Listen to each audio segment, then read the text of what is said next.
ആ ഫലം ആദത്തിനും കൊടുത്തു. ആദം ആ ഫലം കഴിച്ചപ്പോൾ അവൻ പാപം ചെയ്തു.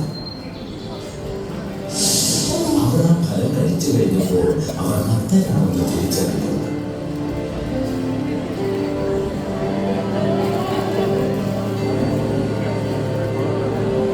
സക്തമായ ശിക്ഷ നൽകരുത്. അതുപോലെ തന്നെ എന്നോട് അനുസരണക്കേട് കാണിച്ചതിന്റെ ഫലം നിങ്ങളും അനുഭവിക്കേണ്ടി വരും. എന്റെ ഒരേ ഒരു കൽപ്പന നിങ്ങൾ അനുസരിക്കാതിരുന്നത് എന്തുകൊണ്ടാണ്? നിങ്ങൾക്ക് ആവശ്യമുള്ളതെല്ലാം ഈ തോട്ടത്തിലുണ്ടായിരുന്നു. ഇപ്പോൾ അറിവിന്റെ വൃക്ഷത്തിന്റെ കൈ നിങ്ങൾ ഭക്ഷിച്ചതുകൊണ്ട് ഈ ഏദൻ തോട്ടത്തിൽ നിങ്ങൾക്ക് ഇനി സ്ഥാനം ഉണ്ടാവുകയില്ല. ശരിയെന്താണെന്നും തെറ്റെന്താണെന്നും ഇനി നിങ്ങൾ മനസ്സിലാക്കും. ഇപ്പോൾ തന്നെ ഈ തോട്ടത്തിൽ നിന്നും പുറത്തു കടക്കണം. എന്നിട്ട് ബാക്കിയുള്ള ജീവിതം ഭൂമിയിൽ ജീവിക്കണം.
നീ ഭയപ്പെടേണ്ട.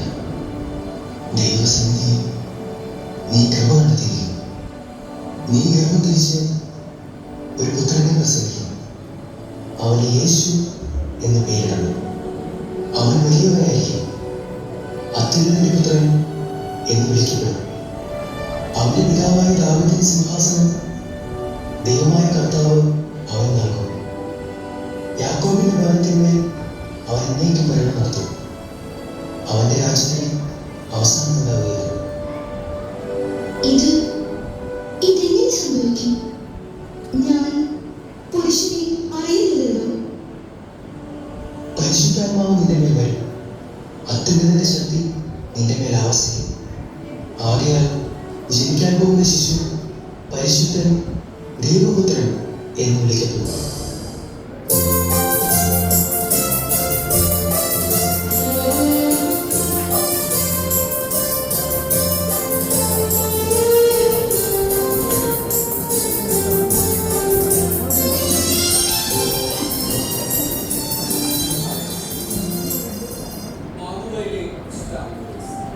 സഭയിൽ ഏറ്റവും അധികം വിശ്വാസികൾ ആശ്രയിക്കുകയും മധ്യസ്ഥ സഹായം തേടുകയും ചെയ്യുന്ന വിശുദ്ധരിൽ ഒരാളാണ് പാതുവായിലെ വിശുദ്ധ അന്തോണീസ്. അന്തോണീസ് പുണ്യാളന്റെ പക്കൽ പ്രാർത്ഥിച്ചാൽ നഷ്ടപ്പെട്ടതും കളവ് പോയവയും ഉടൻ തിരിച്ചു കിട്ടുമെന്ന് അനേകർ വിശ്വസിക്കുന്നു. ക്രിസ്തീയ വിശ്വാസത്തെ ബലപ്പെടുത്തുന്ന അത്ഭുതങ്ങളും അടയാളങ്ങളും രോഗസൗഖ്യവും ഒക്കെ ചോദ്യം ചെയ്യപ്പെടുന്ന ഈ കാലഘട്ടത്തിൽ അനേകരെ അത്ഭുതകരമായ മാനസാന്തരത്തിലേക്കും അനുഭവ സാക്ഷ്യങ്ങളിലേക്കും നയിക്കുന്ന വിശുദ്ധ അന്തോണീസിന്റെ ഓർമ്മദിനമാണ് ജൂൺ 10.